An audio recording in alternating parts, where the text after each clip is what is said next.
राज्य का विकास तभी हो सकता है जब गांव का विकास, और गांव के विकास करने के लिए आज रांची के रेडिसन ब्लू होटल में एक बैठक का आयोजन किया गया, जिसका नाम ग्राम संसद झारखंड चैप्टर रखा गया। और इसमें खुद मंत्री दीपिका पांडे सिंह उपस्थित हुई। उन्होंने बताया कि किस तरह से हम लोग गांव के विकास के लिए काम कर रहे हैं और मुखिया जनों से जानने का प्रयास किया कि किस तरह से गांव का विकास किया जा सकता है। मौके पर क्या कुछ कहा गया, आइए आपको सुनाते हैं। यहाँ हो रहा है लगातार हम लोग त्रिस्तरीय पंचायती राज के जो चुने हुए प्रतिनिधि हैं उनसे मिलते रहते हैं, उनकी बातों को सुनते हैं, उनकी मांगों पर विचार करके कई सारे नीतिगत फैसले भी राज्य में लिए गए। जिस तरीके से हम लोगों की सरकार बनने के बाद लोग पेंशन, राशन और आवास की परेशानियों से जूझ रहे थे, आप जब इन प्रतिनिधियों से बात करेंगे तो आप महसूस कर पाएंगे कि महागठबंधन की सरकार ने गाँव के लोगों की जो मांग रही है, उनकी आवश्यकताएं रही हैं, उसको ज़्यादा से ज़्यादा करने का काम किया है। बात चाहे ग्रामीण सड़क की हो या फिर अबुआ आवास की हो, समूह के माध्यम से बहनों को जोड़ करके स्वरोजगार से उन्हें जोड़ने की बात हो, उनके आर्थिक सशक्तिकरण की बात हो, हम लोगों की सरकार ने इन सभी चीज़ों पर काम किया है और प्रयास किया है कि हमारे जो चुने हुए प्रतिनिधि हैं उनको भी संबल मिले, सरकार की तरफ से सहयोग मिले। और भी कई मांग लगातार जो हमारे पंचायत समिति हैं, वार्ड मेंबर्स हैं, जिला परिषद हैं या मुखिया जी लोग हैं, इन लोगों की मांग लगातार आती रहती है। कुछ चीज़ों को सरकार ने किया है और बाकी मांग भी जो इनकी है उस पर हम लोग सकारात्मक प्रयास कर रहे हैं। जैसी संस्था नहीं, देखिए आप उसको उनको सबसे निचले पायदान पर ना बोले। मैं ये कहना चाहूँगी कि वही नींव के पत्थर है पंचायतों की मजबूती, विधानसभा राज्य की जो मजबूती है वो सुनिश्चित होती है। वो एक मजबूत स्तंभ है।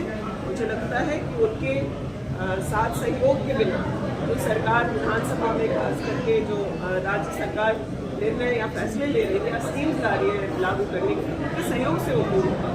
मैम, ग्रामीण क्षेत्र में जैसे सहायता से ग्रामीण आज भी जुड़ नहीं पा रहे जानकारी के अभाव में। नहीं, आप मुझे लगता है कि ये कहना सही नहीं होगा। लाखों करोड़ क्रेडिट लिंकेज बहनों को दिया गया है। 32 लाख से ज़्यादा बहनें इससे जुड़ी हुई हैं और उससे ज़्यादा और जोड़ने का प्रयास राज्य सरकार के द्वारा किया जा रहा है। एक से एक सक्सेस स्टोरी है कि जिस महिला के पास 10 रुपये किसी ज़रूरी कार्य के लिए नहीं होते थे, वो मेहनत करके समूह से जुड़कर आर्थिक एक्टिविटीज़ में इन्वॉल्व होकर आज अपने परिवार को चला रही है। आप सब लोग जानते हैं, मैं पिछले दिनों केंद्रीय मंत्री शिवराज चौहान जी से मिलकर के आई हूँ। जब से हम लोग ये जिम्मेदारी संभाले, लगातार संवाद जो है केंद्र सरकार से यह स्थापित किया जा रहा है और प्रयास हो रहा है कि जो राज्य का बकाया, खास करके मैं ग्रामीण विभाग के बारे में कह पाऊंगी कि जो हमारा बकाया है मनरेगा का है, फिर कई सारे एडमिनिस्ट्रेटिव फंड्स भी जो हैं नहीं आए हैं। पहले से पारित कुछ स्कीम्स हैं जिसके फंड नहीं आने की वजह से आज जो ग्रामीण युवा हैं उनकी मेसन की ट्रेनिंग हो, इस तरह की तमाम बातें थी, उस पर बहुत सार्थक चर्चा हुई और मुझे लगता है कि उस पर सकारात्मक पहल करते हुए केंद्र सरकार इन बकाया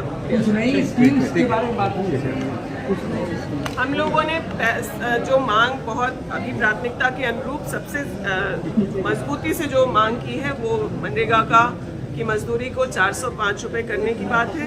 और दूसरा कि जैसे अबुआ आवास में हम लोग झारखंड राज्य में 2 लाख रुपये प्रति यूनिट प्रति आवास सहयोग कर रहे हैं राज्य के लोगों को, उसी प्रकार से प्रधानमंत्री आवास का भी जो 1,20,000 है उसको बढ़ा करके 2 लाख किया जाए। हम चाह रहे थे मंच में 2-4 शब्द बोले, चूँकि जो कार्यक्रम ऑर्गेनाइज किया गया है वो ग्राम पंचायत गांव के लिए किया गया है और हम लोग सभी जानते हैं कि भारत एक कृषि प्रधान देश है। यहाँ कुल मिला के 70% कृषि प्रधान देश है, गाँवों की देश है। और कोई भी देश हो या राज्य हो, उसका तब तक सर्वांगीण विकास नहीं हो पाएगा जब तक उसका गांव विकास नहीं हो। हम चाह रहे थे हमको 5 मिनट समय मिलता, क्योंकि राज्य के मुख्यमंत्री भी चाहते हैं कि हर योजना का लाभ गांव का एक एक व्यक्ति तक पहुंचे। वित्त मंत्री भी आए थे, उनका भी मंशा ठीक है। माननीय विभागीय मंत्री श्रीमती दीपिका पांडे सिंह जी भी आए। ये हम लोग पूर्व में हम लोग 3 वित्त मंत्री देख चुके हैं, पंचायती राज विभाग के सर्वप्रथम हम लोग माननीय आलमगीर आलम साहब थे। उन्होंने माननीय मुखियागणों का बहुत सारा समस्या का सोच करके तो माननीय मुखियागणों का 1000 मानदेय था उसको बढ़ा के 2500 किए। इस बार हम लोग उसके बाद फिर हम लोग डॉक्टर इरफान अंसारी के समय में हम लोग अनिश्चितकालीन धरना दिए वहाँ मुहिम राज्यपाल के द्वार पर, और 5 सूत्री मांग पत्र था जिसमें हम लोग को सरकार के द्वारा लिखित आश्वासन दिया गया। हम किसी का आलोचना नहीं करना चाहते थे, लेकिन अभी वर्तमान समय में जो पंचायती राज विभाग के माननीय मंत्री दीपिका पांडे सिंह जी थी, अभी हम लोग को 5 सूत्री मांगों में कम से कम त्वरित कार्रवाई करते हुए राज्य वित्त आयोग का राशि जो पंचायत को मिलनी चाहिए उसको अविलंब दे दे। और जो बीमा है, अभी आप थोड़ा दिन पहले देखे होंगे कि गाड़ी में आपका पंचायत समिति सदस्य से एक संथाल का जो है वो बहुत दर्दनाक दुर्घटना में मृत्यु हो गया था। उनका 2-3 को केवल बेटी बाल बचा है। अगर बीमा 5 लाख का जो सरकार लिखित आश्वासन दिया है वो भी दे देता तो परिवार को कम से कम भटकना ही पड़ता, खुद तो सहयोग मिलता है। तो आपके चैनल के माध्यम से कहना चाहिए, राज्य का विकास करना है, देश का विकास करना है, सर्वप्रथम नीचे जो विकास का जड़ पहला स्तंभ है जो गांव को सर्वांगीण विकास करना होगा। इसके लिए आपको पंचायत को देखना होगा। पंचायत को देखने के लिए आपको वहाँ का जनप्रतिनिधियों को विशेष रूप से ध्यान देना होगा। यही हम कहना चाहते हैं। अपना पूरा नाम मेरा नाम सोमा ओराव हुआ और हम झारखंड प्रदेश मुख्य संघ के अध्यक्ष हैं। जोहार। कार्यक्रम है वो आज के दिन में होना भी अपने आप में बहुत महत्वपूर्ण है, क्योंकि 4 अनिवार्य ग्राम सभा वो संविधान में प्रदत्त हैं 26 जनवरी, 1 मई, 15 अगस्त और 2 अक्टूबर। अभी 1 मई परसों ही पार हुआ है, शायद ही देश में कहीं अनिवार्य ग्राम सभा हुई होगी।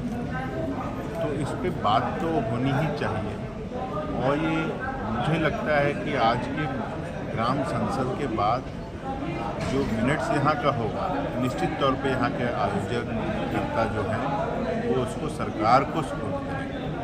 जो क्रक्स यहाँ से निकल करके आएगा वो सरकार के संज्ञान में जाने की आवश्यकता है, और इसका इम्प्लीमेंटेशन ज़मीन तक जाना, गांव ग्रामीण क्षेत्र तक पहुँचने की आवश्यकता है। ये इसी 4 दीवारी में बंद न रह जाए, इसका प्रयास करने की आवश्यकता है।